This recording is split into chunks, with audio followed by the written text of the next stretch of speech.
This unit just continues on with our stoichiometry with molar concentration. So yesterday you did the activity on what is molarity. So molarity is helping us figure out the moles of something in a solution when we are having a reaction. So molarity is a concentration unit. It is telling us the moles of something within 1 liter. So it describes how much of a substance is dissolved in a solution. This is our molarity formula. It's moles of solute over liters of solution. Here's just a simple slide on showing us how do we prepare a solution of known concentration. If I have a solid solute, typically I add in the desired amount of solute into a volumetric flask. I add in some water to get it all to dissolve.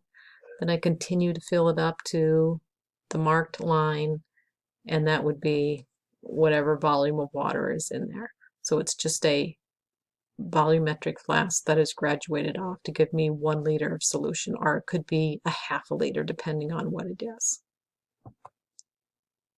So example 1, it says, what is the molarity of a solution made by dissolving 5.67 grams of potassium chloride in enough water to make 100 milliliters of solution? So this information, the information given is a relationship between the amount of solute and the volume of solution. So they said you had 5.67 grams of potassium chloride in 100 milliliters. To find the molarity, we need to first convert this 5.7 to moles. So I just wrote out what I had given to me, 5.7 in 100 times, I know 1 mole of KCl is 74.6. I just added up the molar masses of those. And then I needed to convert and get rid of milliliters here. So I did 1,000 milliliters over a liter. Did my math, and there's my answer. The next one, example 2. What mass of solute is contained in 15 milliliters of 0.76 molar potassium chloride solution?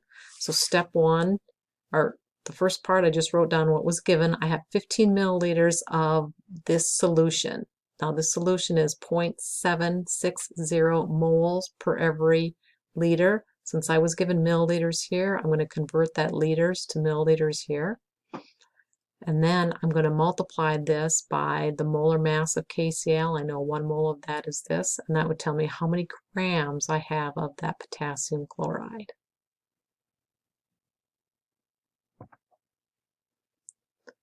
This one, silver nitrate solution is added to 250 milliliters of 0.5 molar potassium chloride solution until no more precipitate forms. What mass of silver chloride will be formed? So this is my solution as it's initially mixed, and then you can see I have a precipitate that is falling to the bottom. And I want to know how much of this precipitate would be collected. So you'd have to filter this and then dry it to see how much you would collect. So this is stoichiometry just like we've had before. You write the balanced chemical equation. Then use the information given, and I have volume and I have molarity. I'm going to determine the moles of KCl from that, and then the next steps after that are steps that we've done previously. I'm going to convert moles of KCl to moles of silver chloride using the mole ratio in the balanced equation, and then I'm going to convert moles of silver chloride to grams.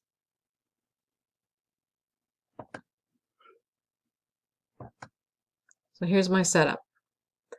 I have what is given, 25 milliliters of KCl. I know the molarity of it is 0.5 moles per 1,000 milliliters. So this is going to convert it and get me to moles. Once I get the moles, my mole ratio here from KCl to silver, it's a 1-to-1. That equation is balanced as it's written.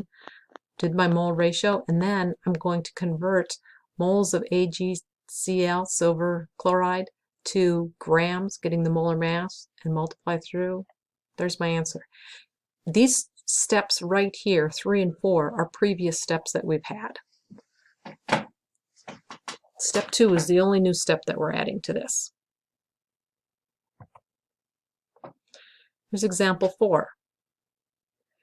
I want you to calculate the mass of barium chromate produced at 1500 milliliters of 0.55 molar potassium chromate reacts with excess barium nitrate. Same steps as before. So this would be initially when they're all just put into the beaker, and then here we're getting a precipitate that forms, and then the other substances are staying in solution. Write the balanced chemical equation.